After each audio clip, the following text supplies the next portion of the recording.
जितनी भारी लागी ये शेष नाग को धरती, उतनी भारी लागी खुद पिता को बेटे की अर्थी। हे पिता तुम माफ करना, मैं पितृ ऋण को भर न पाया, आज भी ये बोझ तेरे कंधों पर ही जा रहा है।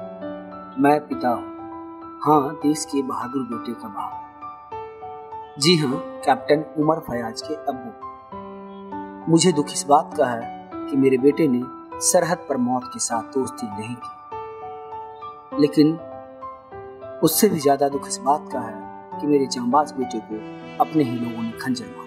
तो एक पिता का इस उम्र पर होना, उसके घर वालों पे, एक देश की क्षति के लिए आप इसको किस तरह से देख रहे हैं? ये बहुत बड़ा, इस दुख को शब्दों में नहीं कहा जा सकता। लेकिन एक बात हमें देखनी पड़ेगी कि इस्लाम को कहा जाता है एक शांति का मजहब है, और दुनिया भर में हम देख रहे हैं कि खून खराबा इस्लाम के नाम पे वो कर रहे हैं। हमारे पड़ोसी देश पाकिस्तान में वो बच्चों को मार देते हैं।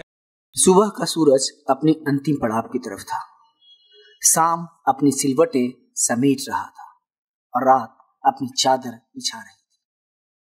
मन में गुस्सा और प्यार उमड़ रहा था और हर दिल्ली वाले अपने बहादुर साथी को याद करने इंडिया गेट पर उमड़ आए थे।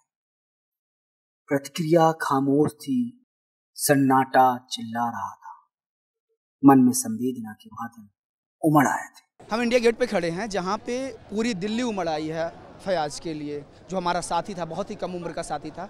एक LSR के स्टूडेंट हैं जो इस मसले पे यहाँ पे आए हुए हैं कि हम फयाज के साथ हैं। तो इस तरह की कायराना हरकत पे क्या कहेंगे संयोगिता? मेरा भाई भी इंडियन नेवी से है और मेरे पापा भी आर्मी से हैं, और वो मुझे बता रहे थे कि जब ऐसे लोग ऐसे एक्नॉलेज नहीं करते हैं और वो हमारे जो इंडियन सोल्जर्स हैं वो अपनी लाइफ मतलब उन गंवाए जा रहे हैं, तो ये बहुत ही सैड स्टेट है। और अभी आप देख भी सकते हैं कि इधर सारे आधे से ज़्यादा आर्मी के लोग आए हैं सपोर्ट करने के लिए, क्योंकि जब 23 ईयर ओल्ड या 24 ईयर ओल्ड अपनी लाइफ छोड़ देता है, गंवा देता है नेशन के लिए, तो वो बहुत ही सैड चीज़ होती है। और इस बात पे हमें थोड़ा और Indian army needs more attention, क्योंकि उनके sacrifices are greater than anybody else. क्या नाम है आपका? मोहम्मद शाकिब। मोहम्मद साकिब। तो ये उमर फयाज की जो शहादत हुई है उसके बारे में आप क्या सोचते हैं, क्या जानते हैं? ये उन लोगों ने बहुत गलत करा है, हमारे साथी को, हमारे देश के जवान को के किडनैप करके मार रहे हैं। अरे दम है तो सामने आए, मैदान में आए, जब लड़ें।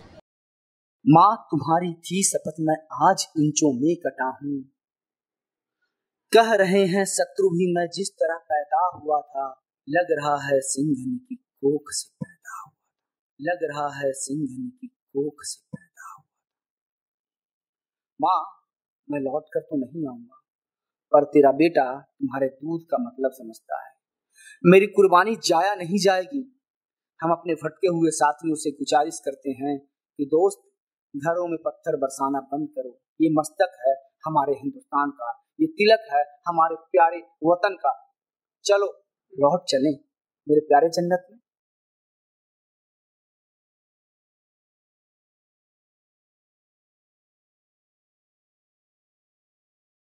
आक्रोश तो है, क्योंकि एक जवान लड़का जिसने 4 साल कमर तोड़ मेहनत की इस देश का सिपाही बनने के लिए, और उसकी बस ऐसे मौत, अगर वो वॉर में मारा जाता, लड़ता हुआ मारा जाता तो फिर भी ठीक है, लेकिन इस तरह से मौत ये बहुत ही निंदनीय है, बहुत ही शर्मनाक है, और हमारे नेता सारे चुप बैठे हैं इस पर। निधि जी का कहना है कि कश्मीर का जो हमारा साथी फयाज खो गया है कहीं शहादत में, उसको एक मिसाल के तौर पर, जो हमारा मुकुट था, कश्मीर जो हमारा मुकुट था, उस मुकुट की, उस तिलक की लालिमा को बरकरार बनाए रखना होगा। तब जो फयाज की जो शहादत है वो अंतिम अक्षरों तक सही साबित हो पाएगी। कैमरा पर्सन सलीम के साथ मैं कुमार साहिल, नेटड्रिक न्यूज।